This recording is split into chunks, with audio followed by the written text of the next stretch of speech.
The Strategic Indifference of Millionaires by Wealthy Mindset Audiobooks. Most people believe success is built by caring more about opinions, timing, and constant feedback. But the quiet truth behind lasting wealth is this: progress accelerates when you learn what to stop caring about and why that restraint becomes your greatest advantage. You wake up already alert, already thinking, already carrying the quiet weight of everything that needs your attention. The day hasn't begun, yet your mind is moving as if it's late afternoon. Messages wait to be answered, decisions hover unfinished, and somewhere beneath all that motion is a strange feeling you can't quite name. You are doing so much, yet something feels off. Not wrong, just misaligned. The effort is real, but the calm you expected to earn from it never seems to arrive. What drains you isn't laziness or lack of discipline. It's the opposite. You care deeply, perhaps too deeply, about too many things at once. You care about being responsive, about being informed, about being seen as capable and dependable. You care about not falling behind, about not missing opportunities, about not disappointing anyone. And slowly, quietly, that caring becomes a kind of background exhaustion. Not the exhaustion of hard labor, but the fatigue of constant emotional engagement. Life begins to feel reactive rather than intentional. Decisions are nudged by notifications instead of reflection. Opinions, often from people you'll never meet, shape your mood more than your own values. There's an unspoken pressure to keep up, to stay relevant, to respond quickly so you're not forgotten. Even moments meant for rest are interrupted by the sense that something else deserves your attention more. You're always moving, always adjusting, always responding. From the outside, it might look like progress. Your calendar is full, your days are productive. Financially, you're active, earning, spending, planning. Emotionally, you're engaged, thinking, worrying, hoping. But inside, direction feels hazy. Motion doesn't feel the same as momentum anymore. You start to wonder how it's possible to be so busy and still feel behind, how you can be doing everything right and yet feel strangely poor in time, energy, and peace. At some point, a quiet question surfaces, often late at night when the noise finally fades. Why does caring more seem to cost so much? Why does giving attention to everything leave you with so little left for yourself? The answer isn't obvious, because caring has always been framed as a virtue. We're taught that the more invested we are, the more responsible we become. That intensity equals commitment. That if you stop caring, even briefly, you risk losing ground. But what if that belief is incomplete? What if the problem isn't that you don't care enough, but that you care without discrimination? There's a paradox hiding here, one most people never pause long enough to notice. Success in many forms isn't built by constant intensity. It's built by restraint, by knowing where to place attention, and more importantly, where not to. Consider how often your energy is spent reacting rather than creating. How many decisions are shaped by urgency instead of clarity. How often your emotional bandwidth is consumed by things that won't matter in a year or even a month. It's not that these things are meaningless, it's that they're endlessly demanding. They pull at you, little by little, until focus becomes fragmented and progress feels heavier than it should. The philosopher Seneca once observed that it is not that we have a short time to live, but that we waste much of it. He wasn't speaking about laziness. He was pointing to dispersion, the way our attention gets scattered across too many concerns, leaving nothing fully nourished. When you care about everything, nothing receives your best thinking. When every signal feels urgent, none of them are truly important. This is where the paradox sharpens. What if the people who build lasting wealth, financially, emotionally, even spiritually, aren't those who care the most, but those who care the most selectively? What if their calm isn't the absence of ambition, but the result of boundaries around attention? They still work hard. They still plan. They still take responsibility, but they stop feeding every noise that asks for a reaction. Imagine two people standing in the same storm. One tries to chase every gust of wind, adjusting direction constantly, exhausting themselves just to stay upright. The other plants their feet, fixes their eyes on a distant marker, and lets the wind pass without negotiation. Both experience the storm. Only one preserves their strength. The difference isn't effort, it's focus. This idea can feel unsettling at first. Selective indifference sounds cold, even dangerous. We worry it means disengaging from life or becoming detached from people and opportunities. But what if it means the opposite? What if it's the skill that allows you to stay enmeshed with what truly matters without being drained by everything else? What if wealth, real wealth, begins not with greater ambition, but with a quieter decision about what no longer deserves your concern? That question doesn't demand an immediate answer. It's meant to linger, because once you start noticing where your attention goes, you begin to see how much of your life is shaped by what you allow to matter. And in that awareness, a different way of moving through the world slowly comes into view, one that feels less frantic, more grounded, and quietly powerful. Most of us grow up believing that progress is loud, that if you are not constantly engaged, responding, and emotionally invested, you must be falling behind. We associate effort with visibility and responsibility with immediacy. A full calendar feels like proof of ambition.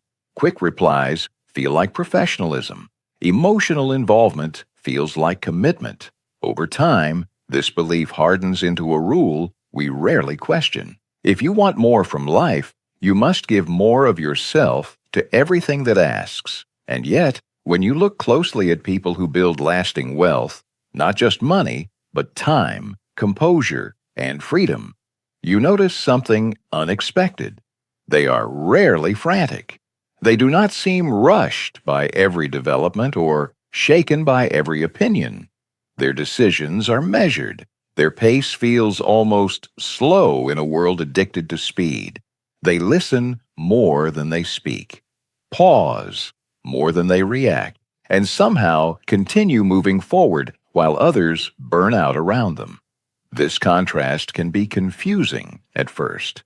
If engagement equals progress, why do the calm ones often win? If emotional involvement is a virtue, why do the detached seem more resilient? The answer begins with a subtle but powerful shift in perspective. Caring less in the way they practice it is not a failure of responsibility. It is an act of preservation. They are not disengaged from outcomes. They are disengaged from noise. They have learned that attention is a finite resource, and protecting it is not selfish. It is strategic. Imagine two people walking through rough terrain toward the same destination. One reacts to every obstacle with force, pushing against each rock, fighting every incline, exhausting themselves with constant effort. The other carries a compass. They move steadily, adjusting only when direction truly requires it. Both encounter difficulty, but only one wastes energy on resistance that doesn't change the outcome. Over time, the difference becomes unmistakable, not in who tried harder, but in who arrived intact. This is where many people get trapped. Emotional intensity feels productive, even heroic. Worrying feels like caring. Stress feels like responsibility. Reacting quickly feels like competence. But intensity is not the same as effectiveness. You can be deeply invested in something that does not move you forward. You can care passionately about issues that drain you without rewarding you. The mistake is assuming that feeling more means accomplishing more. In finance, this shows up when people constantly monitor short-term fluctuations and mistake activity for progress. They check balances obsessively, react emotionally to small changes, and make decisions driven by fear or excitement rather than understanding. In life, it shows up as saying yes too often, explaining yourself too much, and allowing every request to interrupt your focus. In both cases, attention is spread thin, and clarity quietly disappears. James Clear once wrote that, "You do not rise to the level of your goals. You fall to the level of your systems." What often goes unsaid is that systems require emotional restraint. They require you to ignore distractions, resist urgency, and accept that meaningful results unfold slowly. The wealthy, especially those who stay wealthy, build systems around their time and energy. And systems only work when you stop reacting to every signal that demands importance. Urgency is one of the most seductive traps here. It disguises itself as value. Everything feels important when it arrives with pressure. Emails marked urgent, decisions framed as now or never, comparisons that suggest you're already late. But urgency is often a poor indicator of significance. Many of the most important decisions benefit from delay, from space, from reflection. When everything is urgent, nothing is prioritized. The confusion between attention and importance keeps many people stuck. Just because something captures your attention does not mean it deserves it. Just because something feels pressing does not mean it matters long term. Markets fluctuate. Opinions shift. Trends rise and fall. But wealth, real wealth, is built by focusing on durable principles, not daily noise. It rewards patience, not panic. This is why those who appear unhurried often move the farthest. They are not lazy or indifferent to results. They are selective. They have learned to ask a different question, one that most people rarely pause long enough to consider. Instead of asking, "How quickly should I respond?" they ask, "Does this deserve my response at all?" Instead of asking, "What should I care about today?" they ask, "What is still worth caring about a year from now?" Morgan Housel once observed that the hardest financial skill is getting the goalpost to stop moving. That skill is not just financial, it is emotional. When you stop letting every new signal redefine what matters, your goals stabilize. Your effort becomes directional instead of scattered. You begin to see how much energy has been spent maintaining the appearance of progress rather than building it. This philosophy does not demand that you withdraw from life. It invites you to engage more deeply with fewer things, to replace constant responsiveness with deliberate action, to recognize that caring less about what doesn't compound creates space for what does. The shift is quiet, almost uncomfortable at first, because it runs against everything modern life rewards, but it is also liberating. So pause here for a moment. Consider where your effort has been going, not just your time, but your emotional energy. Ask yourself whether the targets you've been aiming at truly deserve the intensity you've been giving them.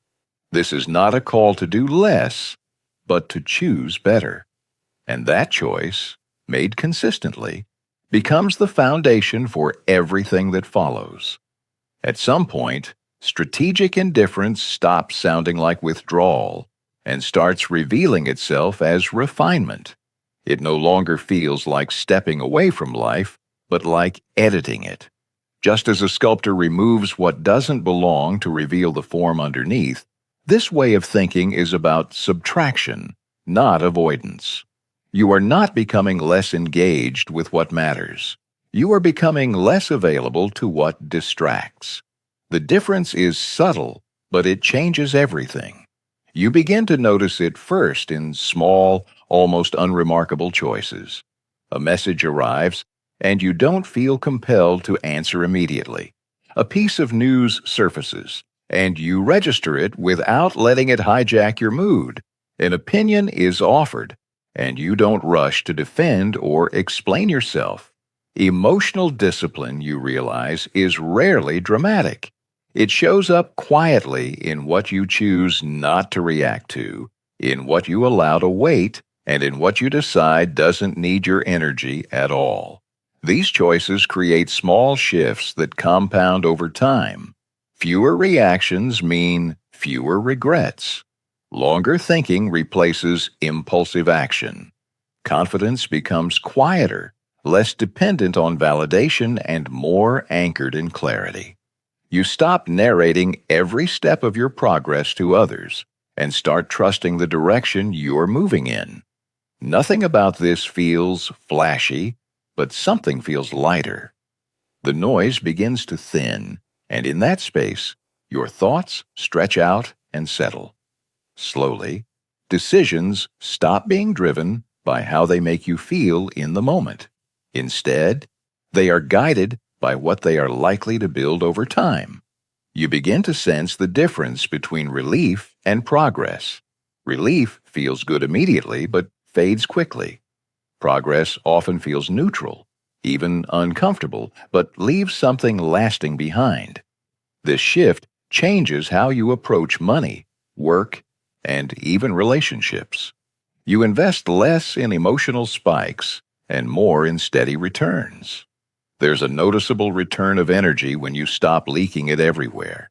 Not the jittery energy that comes from stimulation, but a deeper, more reliable kind. You wake up with more mental room. Your attention isn't already spent before the day begins. Problems that once felt overwhelming start to feel manageable, not because they've disappeared, but because you're meeting them with a clearer mind. It's surprising how much vitality was tied up in caring about things that didn't deserve it. This is where a quiet balance begins to form. You still care deeply about outcomes. You want your work to matter. You want your finances to grow. You want your life to feel aligned with your values. Strategic indifference doesn't dull that desire, it protects it. By detaching from noise, you give your best thinking to what truly counts. By refusing to engage with every distraction, you preserve your capacity to commit where it matters most. The Roman philosopher Seneca captured this tension beautifully when he wrote, "If a man knows not to which port he sails, no wind is favorable." Strategic indifference is how you choose the port. It's how you decide which winds to ignore and which to harness. Without that choice, effort scatters. With it, even modest effort begins to compound. Direction turns movement into momentum. You may notice that this way of living feels calmer, but not passive. There is still ambition here, still forward motion. The difference is that it's no longer frantic. You're not trying to win every moment or respond to every demand. You're playing a longer game, one where patience becomes a strength rather than a liability. In finance, this looks like resisting the urge to constantly adjust based on short-term fluctuations. In life, it looks like saying no without guilt and yes without fear. James Clear once observed that you should be far more concerned with your current trajectory than with your current results. Strategic indifference is what allows you to stay focused on trajectory. Results fluctuate. Emotions fluctuate. Attention, when disciplined, creates consistency beneath that fluctuation. You begin to trust the process you're building instead of being rattled by every temporary outcome. What's remarkable is how this philosophy extends beyond money almost effortlessly. The same filter that protects your financial decisions begins to shape your relationships. You stop engaging in unnecessary conflict. You listen more carefully, but argue less. You give fewer explanations and make fewer justifications. Peace starts to feel like a byproduct of clarity rather than something you have to chase. In your personal growth, the same pattern emerges. You stop consuming advice compulsively and start applying what resonates. You become less interested in appearing productive and more interested in actually becoming effective. Progress becomes quieter, but also more honest. You are no longer performing improvement for an audience. You are practicing it for yourself. This is the moment where the philosophy opens outward. Strategic indifference is not a trick for wealth, but a lens for living. It teaches you that your life is shaped less by what you add and more by what you allow to remain. That every yes carries the cost of 1,000 no's, and every moment of attention is an investment, whether you intend it or not. As you sit with this idea, you may feel a gentle recalibration beginning, not a dramatic overhaul, but a steady realignment. The question is no longer how to do more, but how to care better. And that question, once asked sincerely, has a way of guiding you toward a life that feels not only more successful, but more spacious. One deliberate choice at a time. Approval is one of the most expensive currencies people spend without ever seeing the bill. It rarely feels like a transaction in the moment. It feels like connection, like responsibility, like being a good professional, a good partner, a good person. You answer quickly, explain yourself thoroughly, adjust your tone, soften your stance. All of it feels harmless. But over time, the cost becomes clear, not in money, but in energy, clarity, and self-trust. There is a quiet tension many people live with every day. On one side is the desire for independence, to think clearly, decide confidently, and move at your own pace. On the other side is the craving for validation, to be liked, understood, approved of. These two desires often pull in opposite directions. Independence asks for patience and inner certainty. Validation asks for responsiveness and reassurance. And most people spend years trying to satisfy both, unaware that pleasing one often weakens the other. Emotion is usually the louder voice in this struggle. It wants immediate relief. It wants to know that you're doing the right thing, that you're not alone, that others agree. Logic, by contrast, is quieter and slower. It understands that some decisions need time, that not everyone will approve, and that clarity often arrives after discomfort, not before it. When emotion leads, reassurance becomes the goal. When logic leads, alignment becomes the goal. The conflict between the two shapes countless choices, large and small. Here is the contradiction that many only recognize after years of frustration. The more approval you seek, the less stable your self-trust becomes. Each time you look outward to confirm your worth, you train yourself to doubt your own judgment. Each explanation given too quickly becomes a small confession of uncertainty. Over time, confidence erodes, not because you lack ability, but because you've outsourced belief in yourself to other people's reactions. This pattern shows up everywhere. In work, it appears as constantly checking whether your ideas are okay before fully believing in them. In finances, it looks like chasing strategies that sound impressive rather than ones that fit your situation. In life, it becomes a habit of adjusting your direction based on who is watching. None of this is done out of weakness. It's done out of fear. Fear of being misunderstood, dismissed, or left behind. And then something subtle begins to shift. You start to notice that silence doesn't always mean rejection. Sometimes it means neutrality. Sometimes it means other people are simply busy living their own lives. Sometimes it means nothing at all. The realization is uncomfortable at first because silence removes the emotional feedback you've relied on. But slowly, it also removes the pressure to perform. Silence begins to look less like abandonment and more like space. Space to think without interruption. Space to decide without negotiation. Space to let your work, your choices, and your direction speak over time rather than in real time. You begin to understand that constant explanation is not clarity. It is often anxiety in disguise, and that not every thought needs defending to be valid. Letting misunderstandings exist is one of the most challenging disciplines of strategic indifference. The instinct is to correct, clarify, and control the narrative, but there is a strange freedom in allowing others to think what they will. When you stop rushing to fix perceptions, you reclaim time and energy that can be invested elsewhere. You also discover something surprising. Many misunderstandings resolve themselves, and those that don't were never within your control to begin with. There's a quiet confidence that emerges when you stop negotiating your self-worth daily. You begin to feel grounded rather than reactive. Decisions are made because they align with your values, not because they earn immediate approval. Progress becomes steadier, less dependent on praise or reassurance. You start to recognize that respect often follows consistency, not explanation.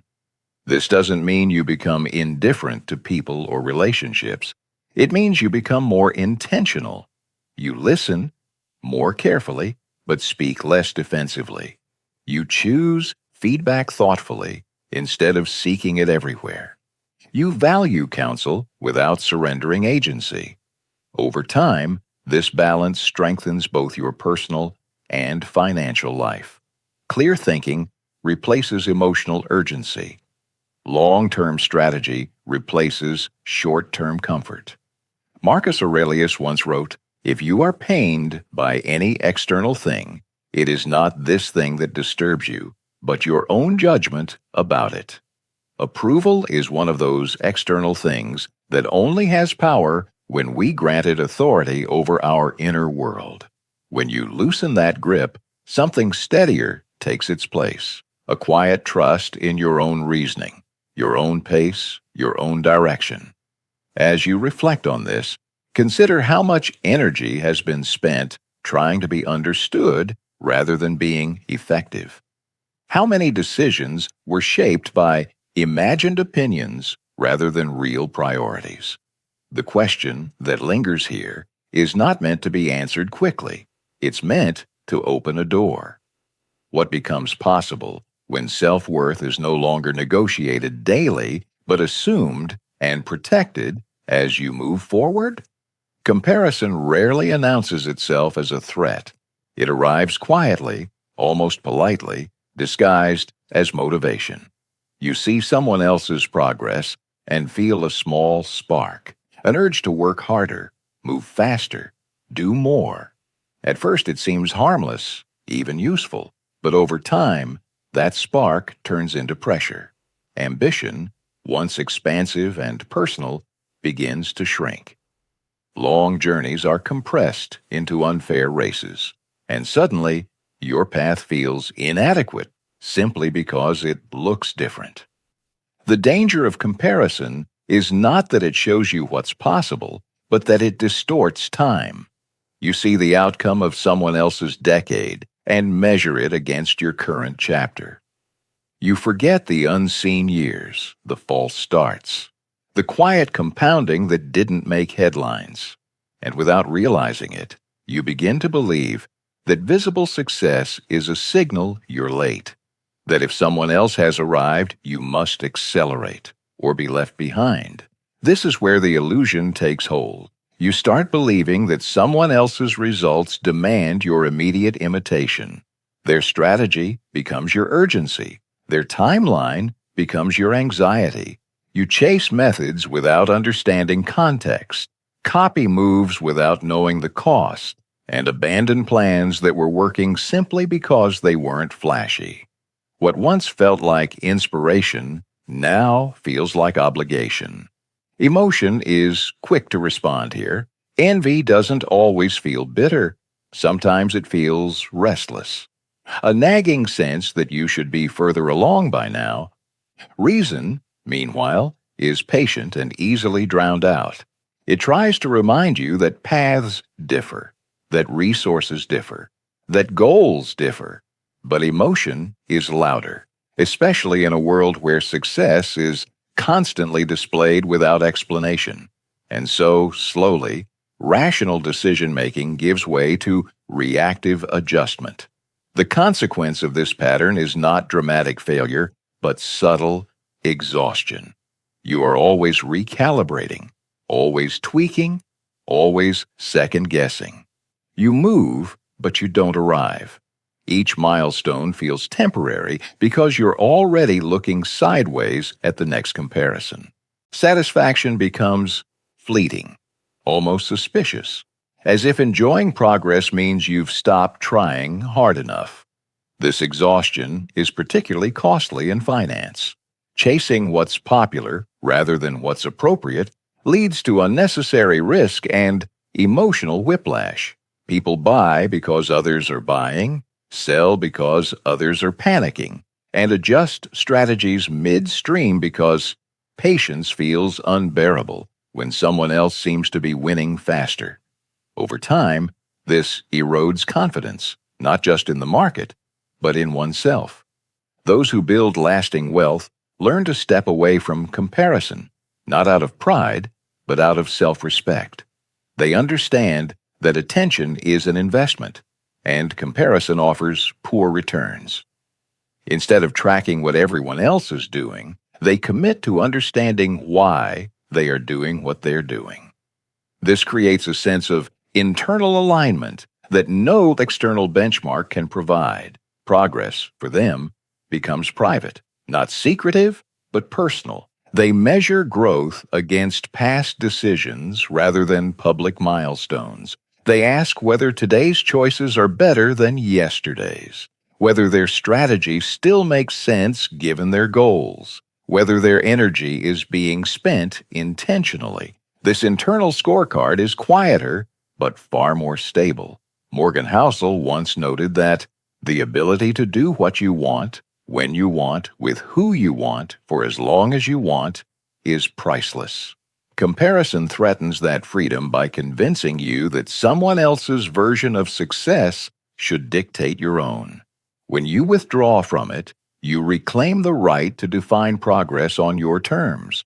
You stop racing toward someone else's finish line and start walking steadily toward your own. There's a calm that settles in when you no longer need your progress to be visible, to feel real. You begin to enjoy the work itself, the discipline of showing up consistently, the quiet satisfaction of compounding effort. This calm doesn't make you slower, it makes you steadier. And steadiness, over time, outperforms bursts of frantic speed. You start to notice something important. Not all speed is movement. Activity can be directionless. Hustle can be avoidance. True progress often feels slower than expected because it's not fueled by adrenaline but by intention.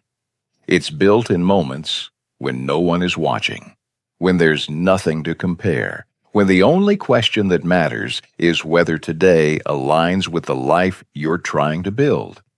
As this realization settles in, ambition doesn't disappear. It matures. It becomes less reactive and more resilient. You still aim high, but you're no longer rushed by other people's timelines. You still grow, but you do so without constantly checking the scoreboard.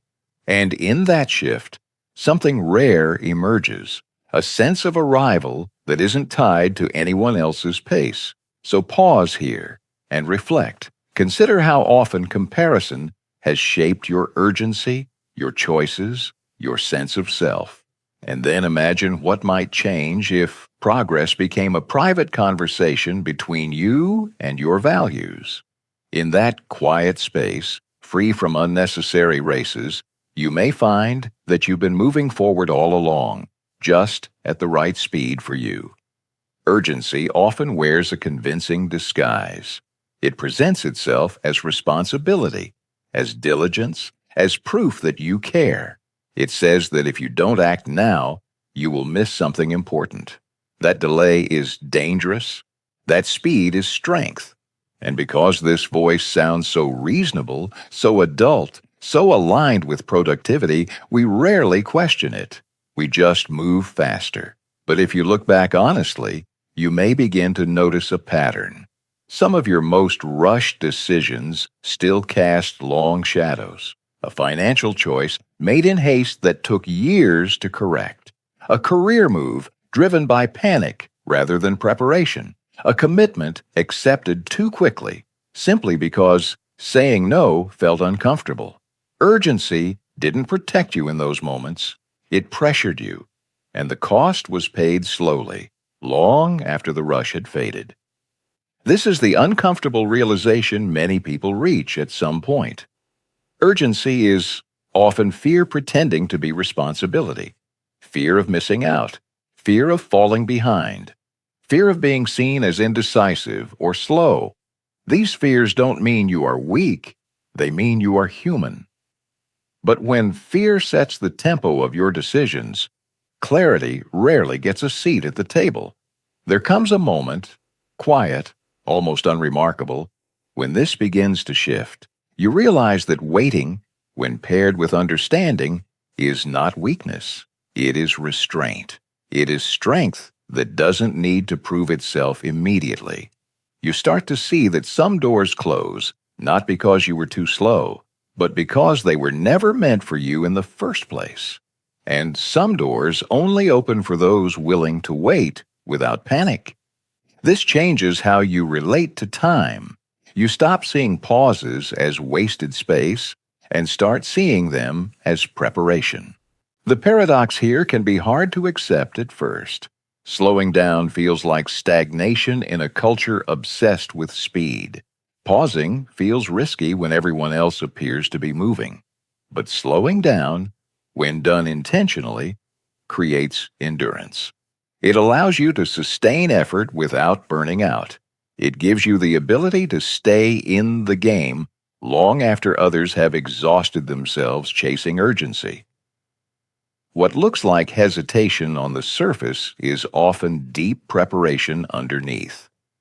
As you let go of constant feedback, something remarkable happens to your focus. It deepens. Without the need to monitor reactions, you can stay with a problem longer. You can think in layers instead of fragments. Your attention stretches instead of snapping back and forth. This kind of focus is rare, and it becomes a quiet advantage. While others are distracted by noise, you are building something that doesn't require daily reassurance to grow. This doesn't mean ambition disappears, it matures. Calm begins to replace urgency without killing the desire to move forward. You still want to improve, to build, to create something meaningful, but you no longer feel pushed by fear or pulled by comparison. Your ambition becomes self-directed rather than externally fueled. It's no longer frantic, it's patient. And patience, when combined with consistency, becomes powerful. In financial life, this calm shows up as fewer impulsive decisions and more long-term thinking. You stop reacting to every fluctuation and start trusting your understanding. You allow investments, both financial and personal, to compound quietly. In work, it shows up as depth rather than breadth. You choose fewer priorities and give them more of your best thinking. In relationships, it looks like presence without performance, connection without constant explanation. The mind begins to settle into a rhythm that feels sustainable. You notice that you're no longer exhausted in the same way. There's still effort, but it's not draining. There's still challenge, but it doesn't feel chaotic. You're no longer sprinting from one moment to the next, hoping momentum will carry you. You're walking steadily, confident that direction matters more than pace. This stage of the journey has a softer tone. There's less striving and more integration. The lessons you've encountered about approval, comparison, urgency begin to blend together. You see how they were all connected by one underlying pattern: the misuse of attention.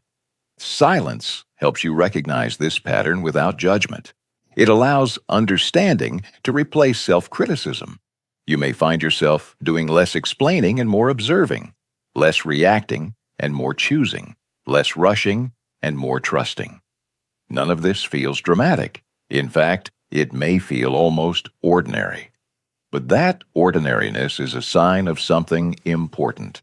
Your inner world is no longer constantly at war with itself. You are not being pulled in 10 directions at once. You are present, grounded, and intentional. As this calm settles in, you realize that peace and progress are not opposites. They are partners. Peace gives progress longevity. Progress gives peace purpose. When the two work together, life stops feeling like a constant negotiation and starts feeling like a steady unfolding. You are no longer escaping silence. You are using it. You are no longer dependent on feedback. You are guided by clarity. Let this moment be a gentle pause, not an ending, but a deep breath before integration. The lessons so far are no longer just ideas. They are becoming instincts. And from this quieter place, the final pieces of understanding are ready to fall into place, naturally, without force, in their own time. As you arrive here, something subtle begins to happen. The ideas that once felt separate, approval, comparison, urgency, emotion, start to weave themselves into a single pattern. You can see now how each one fed the other, how chasing approval made comparison louder, how comparison fueled urgency, and how urgency kept emotions perpetually unsettled. None of these forces acted alone. They worked together, quietly shaping decisions, draining energy, and creating a sense of constant motion without grounded direction. What's different now is the distance. Not distance as detachment, but distance as perspective. The original struggle returns to view, the feeling of being busy yet unfulfilled, active yet unsettled, but it no longer carries the same weight. You can look at it with compassion instead of frustration. You see that past reactions weren't failures of character, but natural responses to an environment designed to pull attention in every direction at once. Understanding replaces self-judgment, and that alone changes how the struggle feels. Strategic indifference at this point no longer sounds like doing less. It reveals itself as choosing better. You realize it was never about withdrawal or disengagement, but about discernment. About deciding what deserves your focus and what quietly does not. You are still involved in life, still invested in outcomes, still committed to growth. The difference is that your effort is no longer scattered. It has direction, and direction turns effort into something meaningful. This is where philosophy stops being an idea and starts becoming behavior, not through dramatic declarations or overnight transformations, but through small, repeated choices. You pause before responding. You think before reacting. You notice the urge to compare and let it pass without feeding it. You feel urgency rise and choose to wait until understanding catches up. None of these moments look impressive from the outside, but together they reshape how you move through the world. Wealth, seen through this lens, begins to look very different. It no longer appears as the result of frantic activity or perfectly timed moves. It emerges quietly as a byproduct of clarity. When your attention is focused, decisions improve. When decisions improve, outcomes follow. Money compounds more smoothly when it is guided by patience rather than panic. Opportunities are evaluated more honestly when emotion isn't rushing the answer. Chaos stops masquerading as progress. You may start to notice that the people who seem most at ease financially are rarely the most dramatic. They don't chase every trend or broadcast every win. Their confidence isn't loud because it doesn't need reinforcement. They know what they're building, and they trust the pace required to build it. That trust is not accidental. It is the result of years spent protecting attention from unnecessary interference. At the center of all of this, one truth begins to simplify everything. Attention is destiny. What you consistently pay attention to shapes your thoughts. Your thoughts shape your decisions. Your decisions shape your habits. And your habits, over time, shape your life. This chain operates whether you are aware of it or not. Strategic indifference is simply the choice to become aware and intentional about the first link in that chain. This realization can feel both empowering and sobering. Empowering because it returns agency to you. Sobering because it reveals how much of life has been influenced by unexamined inputs. But there is no regret here, only clarity. You understand now that attention has always been your most valuable asset, even when you didn't treat it that way.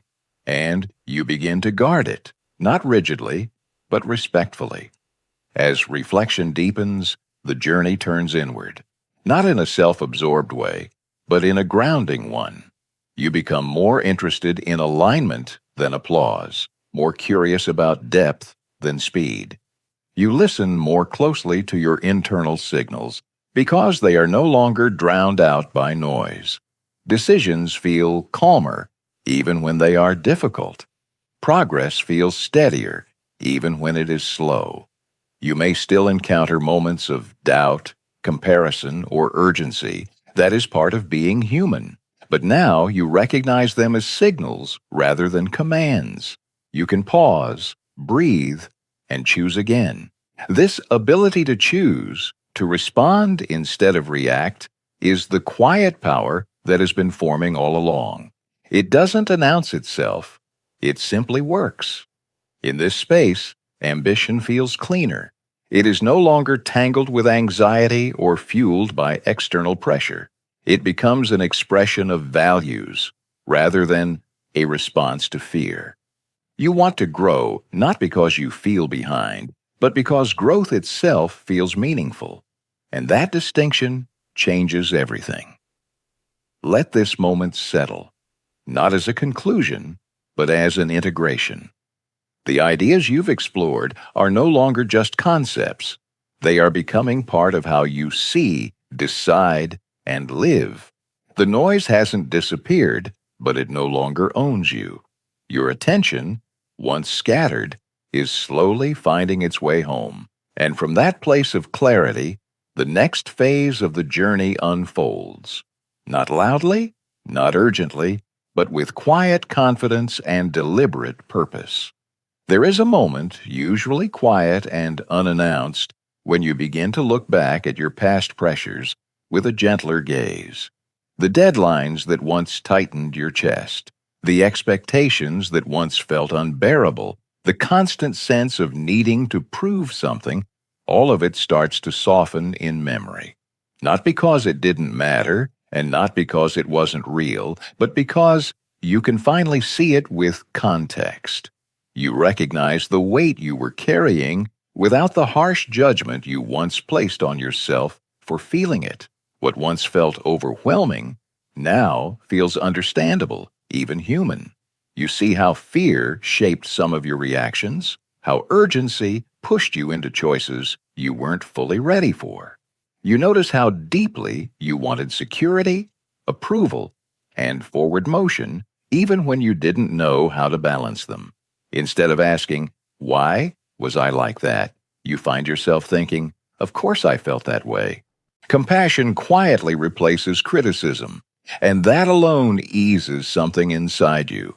There is relief in realizing that past reactivity was not a flaw, but a response.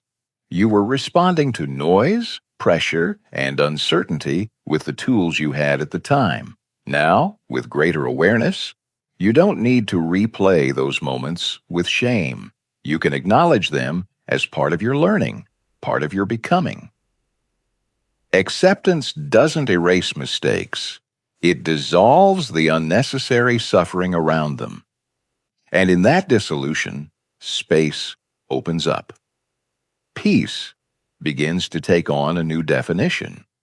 It no longer feels like something you must force or manage through control. You don't need to micromanage outcomes or anticipate every possible problem. Peace emerges from selectivity, from knowing what deserves your attention and what does not. You realize that much of your stress came from trying to hold too much at once, not from life itself being unmanageable. As you practice this selectivity, freedom shows up in an unexpected way. It isn't loud or dramatic. It doesn't arrive with fireworks or sudden breakthroughs. It feels quiet, almost understated. You notice it in moments where you don't rush to respond, where you let something pass without engagement, where you choose rest without guilt. This freedom feels more real because it isn't borrowed from approval or circumstance. It comes from within. There's a subtle strength in this quiet freedom. You are no longer trying to win every interaction or solve every problem immediately. You trust yourself to handle what truly matters when the time comes. That trust creates steadiness. It allows you to move through your days with less tension in your body and less noise in your mind.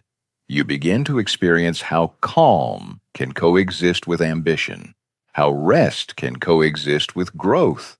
Simplicity, once mistaken for limitation, begins to feel like strength. You realize how much energy was wasted maintaining complexity that didn't serve you. Too many priorities, too many voices, too many expectations layered on top of one another. As those layers fall away, what remains feels solid and manageable. You don't feel smaller for having fewer concerns. You feel clearer. This simplicity reflects itself in how you approach money, work, and relationships. Financial decisions feel less emotionally charged because you're no longer using them to prove worth or keep up appearances. Work feels more intentional because you're focused on meaningful contribution rather than constant validation. Relationships feel steadier because you're showing up as you are, not as you think you should be. Life begins to feel less like a performance and more like a practice. There is warmth in this stage of reflection, not the excitement of new ideas, but the comfort of understanding. You can sit with yourself without needing distraction. Silence no longer feels empty. It feels supportive. You may still have goals, still have challenges, still feel moments of doubt, but they no longer define your inner climate. They pass through rather than take residence. You start to notice how your body responds to this shift. Shoulders relax, breathing deepens, sleep feels more restorative. These are small signs, easy to overlook, but they matter. They are signals that your nervous system is no longer in constant defense mode. You are no longer bracing for impact. You are present. In this grounded space, you can finally appreciate how far you've come, not in comparison to anyone else, but in relation to yourself. You see growth not as dramatic transformation, but as quieter alignment. You're responding differently, thinking differently, choosing differently, and those differences add up. Let this moment land, not as a conclusion, but as a resting place, a place where you don't need to fix anything or push forward immediately. Just notice the calm, the softness, the steadiness. This is what it feels like when understanding turns into peace, not forced, not rushed, but gently earned. Gratitude often arrives later than we expect. It doesn't show up in the middle of exhaustion or confusion. It waits until the noise settles, until distance gives shape to what once felt chaotic. Looking back now, you can begin to feel thankful, not for the struggle itself, but for what it revealed. The long days of misdirection, the seasons of over-effort, the moments when nothing seemed to fit, all of them taught you something that comfort never could. They clarified what drains you, what matters, and what no longer deserves your energy. There is a quiet humility that follows this gratitude, not the kind that diminishes you, but the kind that softens you. You no longer need to pretend that growth was linear or graceful. You can admit that you stumbled, reacted poorly at times, chased the wrong signals, and instead of shame, there is understanding. Growth didn't require perfection. It required honesty. And honesty, once embraced, becomes a stabilizing force. With that, humility comes an unexpected calm. Not because all goals have been achieved or all problems resolved, but because inner peace no longer depends on completion. You realize that unfinished goals do not mean unfinished worth. You can be a work in progress and still feel grounded. Ambition continues to exist, but it no longer shouts. It waits patiently, trusting that progress does not need to be hurried to be real. The journey begins to feel different now, less like striving uphill against resistance, and more like aligning with something already moving in your favor. You stop forcing momentum and start cooperating with rhythm. Effort becomes cleaner, less emotional. Decisions feel lighter because they're no longer burdened by the need to prove anything. You are not pushing life forward as much as you are walking with it. In this alignment, awareness slows down. You notice things you once rushed past. A conversation that feels genuine instead of transactional. A decision that feels right even without applause. A moment of silence that doesn't need filling. This awareness has a poetic quality to it, not dramatic, but expansive. Life begins to feel larger, not because you added more to it, but because you removed what kept crowding it. There is a deep truth hiding here. When noise recedes, life expands. The mind has room to wander thoughtfully instead of defensively. The heart has space to respond instead of brace. Even time seems to stretch, no longer compressed by urgency. You are present more often, not because you're trying to be mindful, but because you're no longer distracted by what doesn't belong. Contentment begins to coexist with ambition, and this balance is one of the most misunderstood states of being.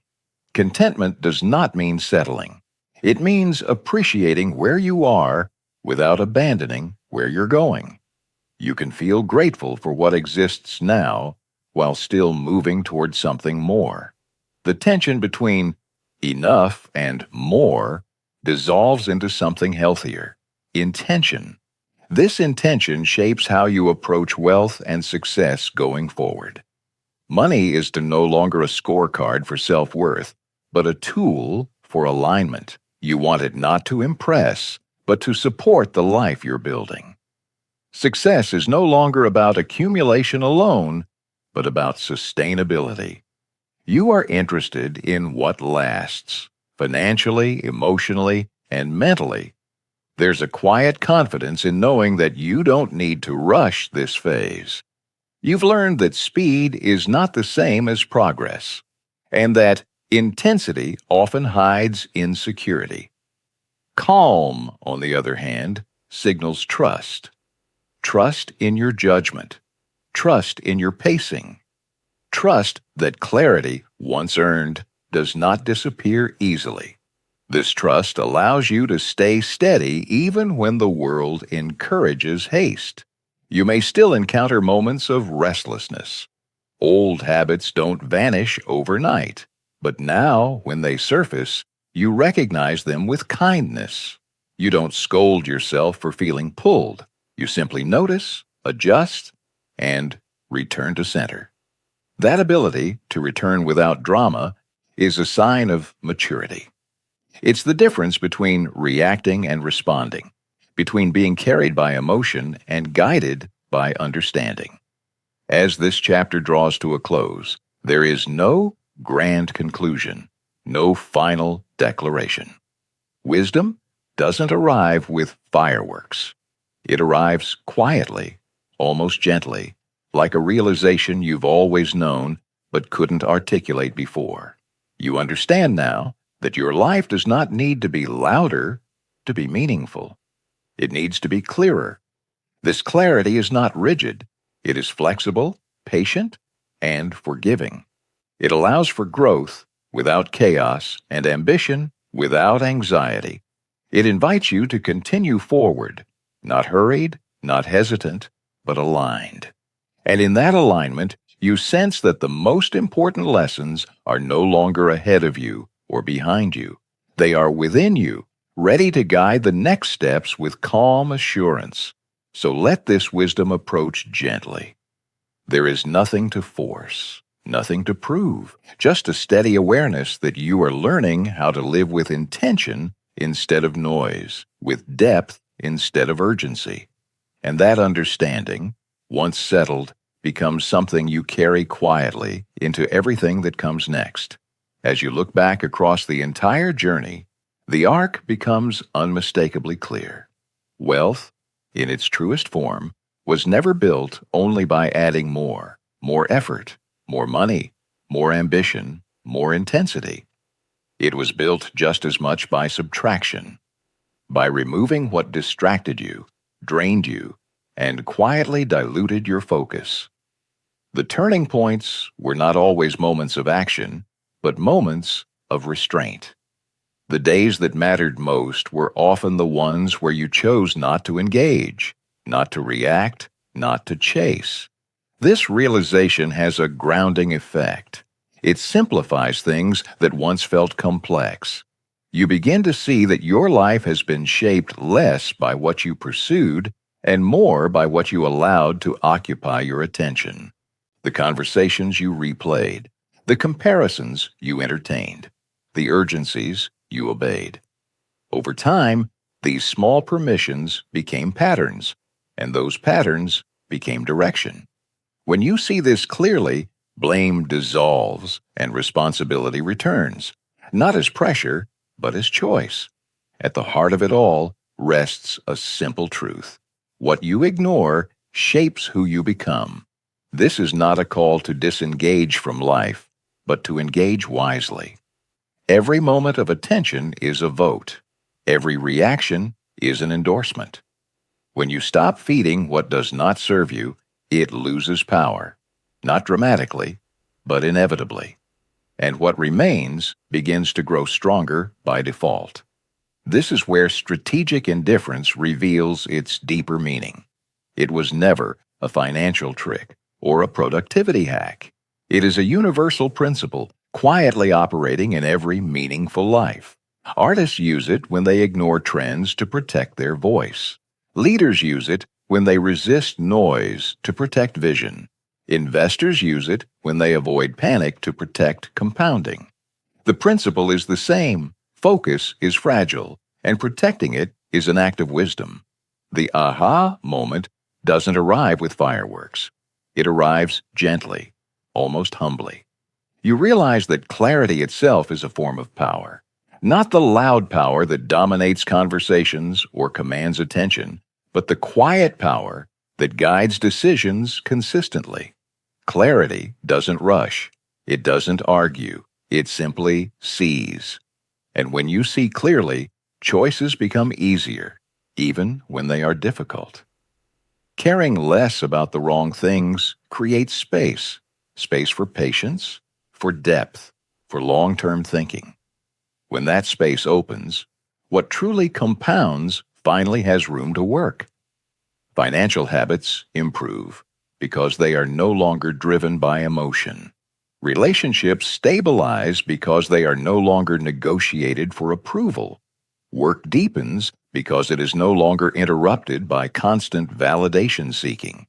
Progress becomes less visible but more real. This is when peace and progress stop feeling like opposites.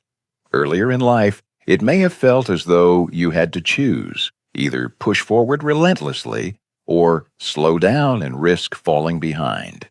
Now you see that peace is not the enemy of ambition.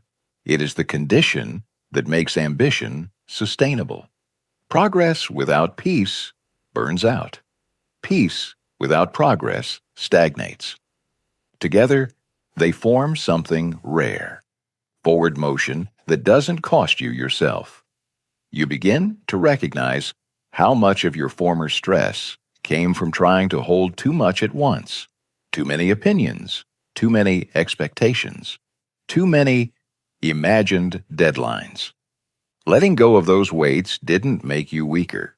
It made you steadier. And steadiness, over time, outperforms intensity. It allows you to stay in the game long enough for compounding, financial, emotional, and personal, to do its quiet work. This understanding changes how you define success. It is no longer measured by speed or spectacle. It is measured by alignment, by how often your actions reflect your values, by how rarely you are pulled off course by noise, by how calmly you can say no to what doesn't matter so you can say yes to what does. Success becomes less about accumulation and more about preservation of time, energy, and clarity. There is also a humility in this wisdom. You see now that many of your struggles were not personal failures, but lessons waiting to be learned. You don't feel the need to rewrite the past or regret it endlessly. It brought you here. It taught you where your attention leaked and where it needed protection. And now, with that awareness, you move forward differently, not perfectly, but intentionally. As this journey closes, one final truth remains, echoing quietly beneath everything else. It is not dramatic, but it is enduring. Attention is the most valuable asset you'll ever own. You can earn more money, recover from losses, rebuild careers, even repair relationships. But the way you give your attention determines the quality of all of it. Spend it wisely, and life compounds in your favor. Spend it carelessly, and no amount of effort will feel like enough. So, carry this forward gently. Not as a rule, but as a lens, a way of seeing the world that prioritizes clarity over noise, depth over speed, intention over reaction. The wealth you build from here, financial and otherwise, will not shout. It will simply last.